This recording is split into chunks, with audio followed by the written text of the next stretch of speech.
ಇದರಲ್ಲಿ ಸಮಸ್ಯೆನಾ, ಗಿಲ್ಲಿನೇ ಸಮಸ್ಯೆನಾ? Gilli game matter ಇದು. ಗಿಲ್ಲಿ ನಟ ಸಿಲ್ಲಿ ಆಗಿದ್ದಾರೆ, ಕಳಪೆ ಕೂಡ ಪಡೆದಿದ್ದಾರೆ. ಆದರೆ ಹಾಸ್ಯ ಮಾಡೋದನ್ನ ಬಿಟ್ಟಿಲ್ಲ.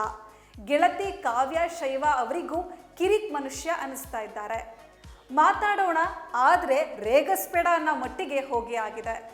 ಆದರೆ ಗಿಲ್ಲಿ ಗೇಮ್ ಆಡೋದ್ರಲ್ಲಿ ಪಂಟ್ರ, ಇದನ್ನ ಹೇಳೋದು ಕಷ್ಟ. ಕಾರಣ ಈಗಿನ ಪ್ರೋಮೋದಲ್ಲಿ ಬಿಟ್ಟಿರೋ ವಿಷಯ ನೋಡಿದ್ರೆ ಗಿಲ್ಲಿ ಆಟದಲ್ಲಿ ಏನೂ ಇಲ್ಲ, ಗಿಲ್ಲಿನೇ ಈ ಆಟಕ್ಕೆ ಸಮಸ್ಯೆ ಅನ್ನುವ ಹಾಗಿದೆ. ಇದರ ಇನ್ನಷ್ಟು ಮಾಹಿತಿ ಇಲ್ಲಿದೆ ನೋಡಿ. ಗಿಲ್ಲಿ ಸಖತ್ತಾಗಿ ಕಾಮಿಡಿ ಮಾಡ್ತಾರೆ, ಆದರೆ ಬೇರೆಯವರ ಕಾಲು ಎಳೆದು ಕಾಮಿಡಿ ಮಾಡ್ತಾರೆ. ಇನ್ನೊಬ್ಬರನ್ನ ರೇಗಿಸಿಯೇ ಕಾಮಿಡಿ ಜನರೇಟ್ ಮಾಡ್ತಾರೆ. ಈ ಒಂದು ದೂರು ಮನೆ ಮಂದಿಯಿಂದ ಇದ್ದೇ ಇದೆ. ಆದರೂ ಗಿಲ್ಲಿ ತಮ್ಮ ಹಾಸ್ಯದ ಜರ್ನಿ ಮುಂದುವರಿಸಿದ್ದಾರೆ. ಇವರ ಈ ಒಂದು ಹಾಸ್ಯದಿಂದ ವೀಕ್ಷಕರಿಗೆ ಮಜಾ ಸಿಗುತ್ತೆ. ಆದರೆ ಗಿಲ್ಲಿಯ ಹಾಸ್ಯದ ಕಾಟಕ್ಕೆ ಮನೆಯ ಕೆಲವು ಸದಸ್ಯರು ಬೇಸತ್ತು ಹೋಗಿದ್ದಾರೆ. ಹಾಗಂತ ಗಿಲ್ಲಿ ಸುಮ್ಮನೆ ಏನೂ ಅಲ್ಲ ಬಿಡಿ. ಬಿಗ್ ಬಾಸ್ ಒಂದು ಟಾಸ್ಕ್ ಕೊಟ್ಟಿದ್ದಾರೆ. ಬ್ಯಾಲೆನ್ಸ್ ಹಿಡಿದು ಕೊಟ್ಟಿರೋ ಚೌಕಗಳನ್ನು ಮಧ್ಯದಲ್ಲಿ ಇಡೋ ಟಾಸ್ಕ್ ಇದಾಗಿದೆ. ಆದರೆ ಗಿಲ್ಲಿ ಪ್ರಯತ್ನ ಮಾಡಿದ್ದಾರೆ, ಆದರೆ ಅದು ವರ್ಕ್ ಆಗಿಯೇ ಇಲ್ಲ. ಹಾಗಾಗಿ ಸ್ವತಃ ಗಿಲ್ಲಿಗೇನೆ ಡೌಟ್ ಬರೋಕೆ ಶುರುವಾಗಿದೆ.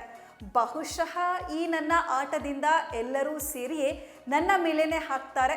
ಇಷ್ಟನ್ನ ತಮಾಷೆಯಾಗಿ ಹೇಳುವ ಹೊತ್ತಿಗೆ ಕ್ಯಾಪ್ಟನ್ ಮಾಡು ಬರ್ತಾರೆ. ಬಂದು ಹೌದು ಗಿಲ್ಲಿ, ನೀವು ಈ ಆಟಕ್ಕೆ ಸಮಸ್ಯೆನೇ ಅಂತ ಹೇಳ್ತಾರೆ. ಆಗ ಗಿಲ್ಲಿ ಏನು ಅಂತಲೇ ರಿಯಾಕ್ಷನ್ ಕೊಡ್ತಾರೆ. ಗಿಲ್ಲಿ ನಟನನ್ನ ಯಾರು ನಾಮಿನೇಟ್ ಮಾಡೋದಿಲ್ಲ, ಅದಕ್ಕೇನೆ ಗಿಲ್ಲಿ ಈ ರೀತಿ ಆಟ ಆಡ್ತಾರೆ ಅಂತಲೇ ಅಭಿಷೇಕ್ ಹೇಳ್ತಾರೆ. ಕಿಚನ್ನಲ್ಲಿ ಕೆಲಸ ಮಾಡುವ ಸಮಯದಲ್ಲಿಯೇ ಅಭಿಷೇಕ್ ಇದನ್ನ ಹೇಳ್ತಾರೆ. ಆದರೆ ಹೊರಗಡೆ ಗಿಲ್ಲಿಯ ತಮಾಷೆ ಮುಂದುವರೆದಿರುತ್ತೆ. ಅದನ್ನ ಕೇಳಿ ಗೆಳತಿ ಕಾವ್ಯ ಮಂದಹಾಸ ಬೀರ್ತಾನೆ ಇರ್ತಾರೆ. ಇತರರು ಅದೇ ಕೆಲಸ ಮಾಡ್ತಾನೆ ಇರ್ತಾರೆ. ದೊಡ್ಡ ಮನೆಯಲ್ಲಿ ಎಂದಿನಂತೆ ಟಾಸ್ಕ್ ಶುರುವಾಗಿವೆ. ಕಳೆದ ವಾರ ಯಾವುದೇ ಟಾಸ್ಕ್ ಇರಲಿಲ್ಲ. ಈ ವಾರ ಎಂದಿನಂತೆ ಆಟ ಶುರುವಾಗಿವೆ. ರಾಶಿಕಾ ಶೆಟ್ಟಿ ಚೆನ್ನಾಗಿ ಆಡಿದ್ದಾರೆ, ಆದರೆ ಇವರಿಗೆ ಲಕ್ ಹೊಡಿತಾನೆ ಇಲ್ಲ. ಕ್ಯಾಪ್ಟನ್ ಆಗೋ ಚಾನ್ಸ್ ಇಲ್ಲ. ಕಿಚ್ಚನ ಚಪ್ಪಾಳೆನೂ ಸಿಗ್ತಾ ಇಲ್ಲ ಅಂತ ಹೇಳ್ಬೋದು.